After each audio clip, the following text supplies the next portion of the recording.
Hey y'all, it's Indigo here, coming at you with another quick little video as promised yesterday. I'm going to show you guys the 8+ teams you can make for offense using the defensive teams from yesterday's video. I felt, I've seen some other videos that people have put out on teams you can make and they mix and match characters, and that's not going to do you guys any good if I'm showing you, hey, you can make a team and throw EP in this team and it's great, but then here's an EP team you can use on offense.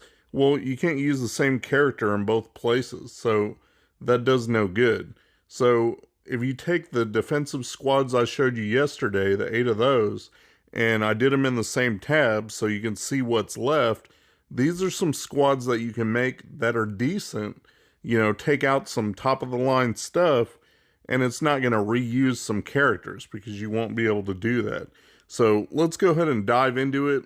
I'll show you what I'm talking about and show you kind of some of the squads that I like to use sometimes for offense. So here's the first 3 teams that I use for offense. I like to do an EP team with Vader, Tarkin, of course, and then Shore Trooper for a tank and the heals. But I also put Bastilla Fallen in there. I've really been, I like to have her in there because she'll supercharge this team, basically puts them on turbo speed once she gets going with all her debuffs and throwing some fear down. That's going to help too, but she's also constantly fueling the turn meter along with the stuns that you get from EP. And this team can take out some top stuff. It's really supercharged with her in there instead of like TIE Fighter Pilot or even Thrawn. You have her in there, she can put away some heavy duty teams short of like, DR or even JKR.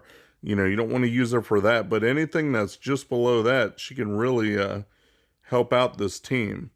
So there's that one. Of course, the next one would be a JKR team.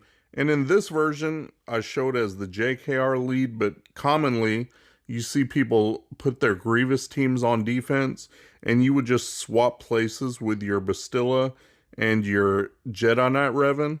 Make her the lead, that way they get the extra tenacity and the bonus protection, and then the team will work fine, still with Grandmaster Yoda, Jolee, and Hermit Yoda.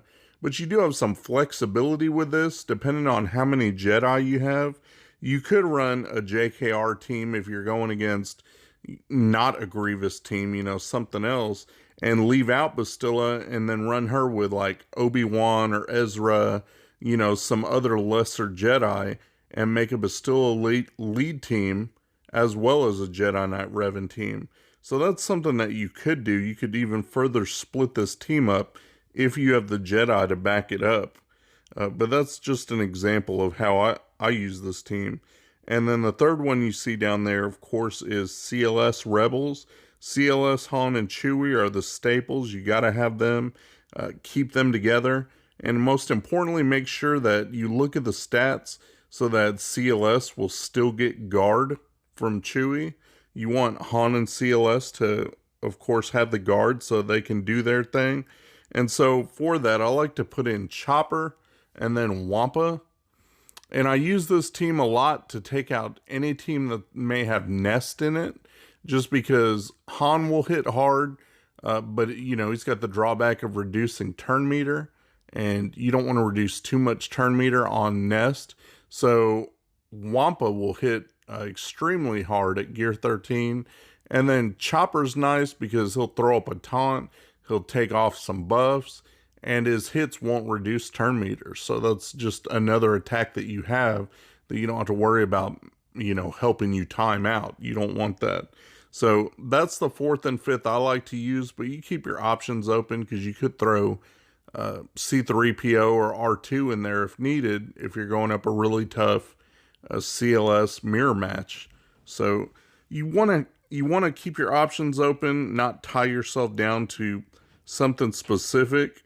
But I'll go over that and show you what you can do with C3PO and R2 if you're not putting them under CLS. Let's move on to the next set of teams. So next we have Treya, and of course you want to run her with the Triumvirate, Treya, Scion, and Nihilus. And then usually for the fourth, I'll put Thrawn, just because this team really doesn't have a way to gain back protection by themselves. And Thrawn's really good about being able to top everybody up and then also be able to throw turn meter where you want it, so you can get the isolate off, or Nihilus's annihilate, or even get the held by hatred up on Scion, depending on what you're using them against. And then for the fifth, I just throw any Sith I have, and Savage is pretty tanky, so why not use him there? His special does help and has helped if you're especially going after Geos, which a lot of people use their Treya against Geos. Being able to take out one that's in the yellow is huge. Being able to use his special and just one-shot them so that they won't equalize all their health is definitely something that's come in handy a couple times. But you could use anyone as long as they're tanky. Again, if you're going after Geos, you just want to keep the heat off Scion long enough so he can use his held by hatred, and that way he's not going anywhere, and then eventually get everybody down to a red bar and AoE and take them all out. So that's how I like to use my Treya squad. Next up would be Padme, and you can see it's all Galactic Republic. Again, there's a lot of variety. You got choices in what you want to do, whether you want to throw Barriss in there, whether you want to throw C-3PO in there. For now, I've got my General Skywalker, just because by himself at low stars and not very many Zetas, you know, he's not going to do a whole lot. So trying to find a home for him is tough while he's a work in progress. Could probably throw him under a Bastilla lead if you wanted. Set that on defense maybe. Throw your opponents off.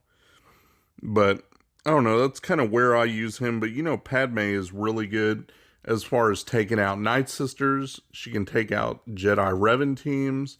She can take out kind of a host of teams that not being able to have her turn meter messed with and not being able to be debuffed while she's got protection up is a great mechanic and very helpful. Definitely want to have Padme if you're not already using your Galactic Republic. There's a lot of utility there and a lot of mix and match choices that you can make, which is great. And then for the last squad in this section, you know, I've seen people put them on defense. I don't think that's a wise idea.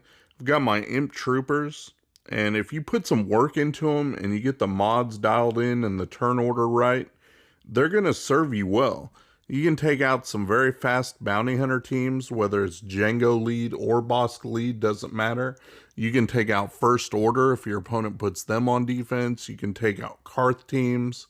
They're really good for taking out Night Sisters if you put the work in and gear them up to 13 and throw some relics. Make sure they're modded, the right ones anyway, range and snow for heavy damage, and just get everything dialed in. You can take out some pretty good high relic Night Sisters. I think I've taken out up to level 3 relic across the board, all gear 13 relic 3.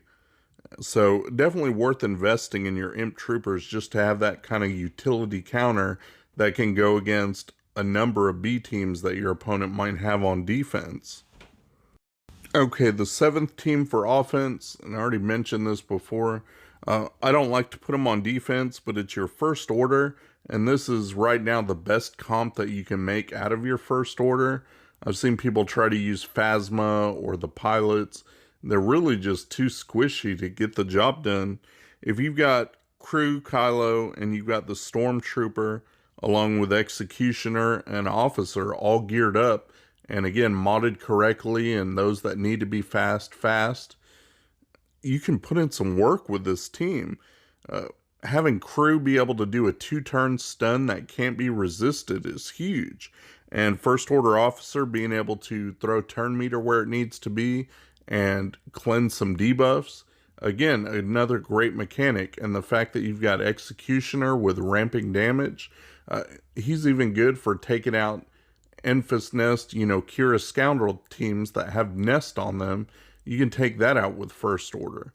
Commonly, I like to use them to take out Karth teams just because they're a pretty good way to get a full 60 banners, and the Karth team is a team that everybody seems to like to use on defense. So they can do that. They can take out Mirror. I've used them to take out bounty hunters that are, lower geared. You can definitely take a first order against the Bosk-led bounty hunter teams that have some weak bounty hunters on them. There's a number of different teams you can counter with first order. So I like to use them on offense rather than defense, and that's the comp that I like to use. Now I want to show you some kind of leftover teams, and some of these are just situational, really depends on what your opponent puts down for defense. But again, these are teams that can be made out of my roster using the offense-defense squads that I've already shown you. So first up is the Grievous Nuke team. I know y'all have heard me talk about this. This is kind of one of my favorite teams to run. Not very great on banners, but definitely gets the job done against a high relic Darth Revan team. I recently had to upgrade my IG-88 to Gear 12 and my T3M4 up to Relic 1 for that reason, just because everybody putting high relics on their characters makes the battle flow go differently. And it's a lot more reliable now. I lose a lot less often, so I want my Darth Revan counter to be reliable in case my opponent still decides that they want to set their Darth Revan on defense. I know as you get into the upper brackets, a lot of people choose not to, and they keep it for offense, but it's always good to have a nice, pretty sure Darth Revan counter in your pocket just in case that happens. And then secondly, you can see down there my resistance, and you'll notice BB-8 is not in that team because it's in the team above, the Grievous Nuke team, and you got to have him there for that team to be able to work right.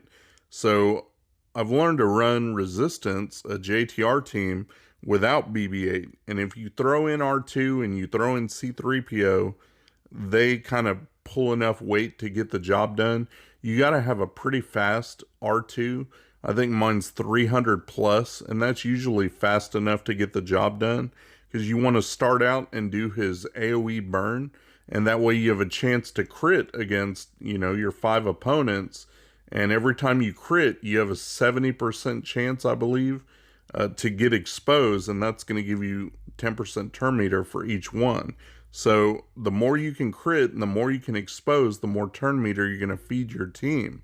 And so the way this is set up, I have Holdo in there, and I really don't like her, as a character, but in the game, she's pretty valuable because she's got the AoE daze. So not only can you daze your opponent, but each of those hits is another chance for a crit, just like R2's burn, and that's only going to fuel the turn meter for your team. So as much as she might be a crappy character in the movies, she's really good in the game. She's pretty squishy, so that's why I had to take her to Gear 12. But that AoE daze is huge, especially if you want to take out Genosians. You don't want them to be able to move. You got to constantly fuel your turn meter so that you can keep going and keep them stunned and ability blocked so they can't cleanse and do the multi-attacks and assist each other, or you're going to lose real quick. So that's why Holdo's kind of key for that. Got Finn in there for the stuns. So you can make this team work if your speeds are right and everything's dialed in. And then the last team you see down there is my Jawas. I took Scavenger up to 12 because he has to stay alive. And then Engineer was one piece off of 12, so I figured might as well give it to him. Other than that, they're just modded for full protection. They've got a lot of broken sets. You just want heavy-duty health and protection, especially on Scavenger, because he has to stay alive. And I pretty much solely use this team against Geos, as not pretty on banners, but again, it'll save your Treya. So being able to have options is huge, and that's what I like to do with my Jawas.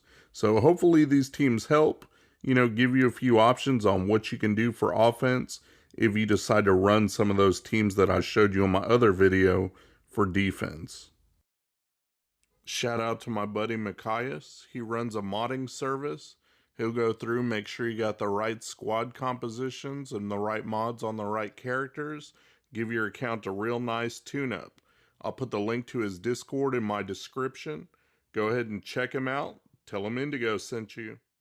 Thanks for watching my video, guys. If you enjoyed the video, please give me a thumbs up, subscribe, share your comments down below, and hopefully you'll check out my other videos on my channel. Peace.